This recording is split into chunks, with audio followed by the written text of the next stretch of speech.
প্রবাসী বাংলাদেশি ভাইয়েরা আজকে বাংলাদেশের দ্বিতীয় স্বাধীনতা অর্জন করায় আনন্দ উল্লাস করতেছেন। আমি সেই জায়গায় উপস্থিত হয়েছি। 1971 সালের আপামর জনতা, কৃষক, শ্রমিক, ছাত্র আন্দোলন করে মুক্তিযুদ্ধ করে একবার স্বাধীন করেছিল। আবার 2024 সালে আজ 5ই আগস্ট ছাত্র জনতা আন্দোলন করে তার সফলতা অর্জন করেছে। আমি এই মুহূর্তে কুয়েতস্থ প্রবাসী বাংলাদেশি প্রবাসী যারা আনন্দ উল্লাস করছে আমি তার কাছে জানতে চাবো এই আজকের এই বিজয়ে তাদের কতটুকু অনুভূতি, আমি সেইটুকুই জানতে চাবো। ধন্যবাদ জালাল, বন্ধুবর জালাল, আরটিভির সাংবাদিক। আসলে আমরা 1971 সন দেখিনি, কিন্তু আমরা 2024 দেখে বুঝতে পারলাম যে বিজয়ের যে আনন্দ সেটা কতটুকু হতে পারে। সারা বাংলাদেশের 18 কোটি মানুষ একসাথে গর্জে উঠেছিল। মায়েরা তাদের সন্তানকে দিয়েছে সেই দ্বিতীয় স্বাধীনতা অর্জন করার জন্য। বৃদ্ধ, আবাল বৃদ্ধ বনিতা, ছাত্র, স্টুডেন্ট সমস্ত বাচ্চারা রোডে এসেছিল। ঢাকাকে পুরো অবরুদ্ধ করে আজকে সেই স্বৈরাচারী হাত থেকে আমাদের বাংলাদেশকে উদ্ধার করে দ্বিতীয় স্বাধীনতার স্বাদ আমাদেরকে অর্জন করতে সমর্থ হয়েছে। এই জন্য আমরা বাংলাদেশ প্রবাসীর তরফ থেকে, ঢাকা মোহামেডান স্পোর্টিং ক্লাবের তরফ থেকে আমরা অভিনন্দন জানাচ্ছি সমস্ত বিজয়ী সৈনিকদের, যারা আজকে আমাদের বিজয় এনে দিয়েছেন।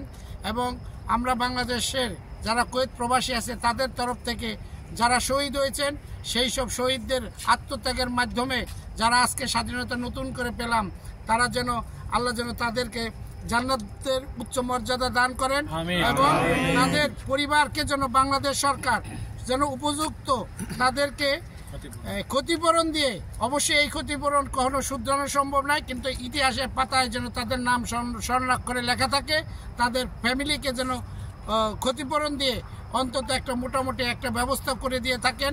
এবং যারা বিজয় অর্জন করেছেন এই বিজয়কে আগামী দিনে ধরে রাখবেন। আর যারা আমরা বাংলাদেশে আছি সবাই আমরা রেমিটেন্স পাঠাবো, বাংলাদেশকে নতুন করে আমরা গড়ে তুলব ইনশাআল্লাহ। যারা দেশে থাকবেন, দেশ পরিচালনা করেন, তাদের প্রতি আমাদের সম্পূর্ণ আস্থা এবং বিশ্বাস থাকবে। আমরা আমাদের রেমিটেন্স দিয়ে যেন আমাদের দেশটাকে আপনারা পূর্ণাঙ্গভাবে নতুন করে বাংলাদেশকে গড়তে পারেন, এই ভরসা আমরা দিচ্ছি। আর আজকে আমাদের ঢাকা মোহামেডান স্পোর্টিং ক্লাবের তরফ থেকে এইভাবে যেন সারা বিশ্বে যেন বাংলাদেশকে যেন তুলে ধরে এবং বাংলাদেশের বিজয়কে যেন আর ভুলণ্ঠিত হতে না দেয়। এখানে যেন কোনো রাজাকার, অতি মুক্তিযোদ্ধা, বৈষম্য, কেউ চাকরি পাবে কেউ পাবে না, কেউ খাবে কেউ খাবে না, এমন যেন না হয়। আমরা একটু উন্নত বাংলাদেশ দেখতে চাই, এটাই আমাদের আকাঙ্ক্ষা, যেখানে আমরা যেন সকলের সমান। আপনারা দেখতে পাচ্ছেন যে শেখ হাসিনা হয়তো মনে করেছিল তার উপরে আর কেউ নাই। দেখেন নমরুদ গেছে, ফেরাউন গেছে, শেখ হাসিনাও গেছে। আসলে ক্ষমতা আজকে থেকে প্রমাণিত যে এটা কোনো কিছু না, জনগণের হাতে, আল্লাহ দিলে জনগণের হাতে ক্ষমতা। আবার এও দেখতে পারেন, দেখেন কোনো আন্দোলন ছিল না, অবশ্যই আমি মনে করি আল্লাহর তরফ থেকে বিশেষ রহমত ছিল। এই আন্দোলন কোথার থেকে কোথায় এসে দেশকে আল্লাহ আমাদের দেশকে রক্ষা করছেন। এই জন্য আল্লাহর কাছে আমরা লাখ লাখ শুকরিয়া আদায় করছি। বাংলাদেশের জনগণকে, বাংলাদেশকে আল্লাহ রক্ষা করছেন। এভাবে যেন বাংলাদেশকে উন্নত দিকে বাংলাদেশকে আল্লাহ যেন সবাইকে নেওয়ার তৌফিক দান করেন। আর আমরা অবশ্যই প্রবাসীরা একত্রিত হয়ে বাংলাদেশকে বিশ্বের বুকে আরো উন্নত হিসেবে আমরা নিয়ে যাব। তার মাগফিরাত কামনা করছি।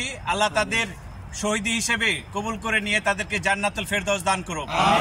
যে পরিবারগুলো তাদের সন্তানদেরকে হারিয়েছে, সেই পরিবারগুলো তাদের সুখ যেন কাটিয়ে উঠতে পারে এবং বিজয়ের উল্লাসে যেন তারা সেই সুখকে কাটিয়ে উঠতে পারে, সেই সুখ সইবার আল্লাহ তাদেরকে তৌফিক দান করুক।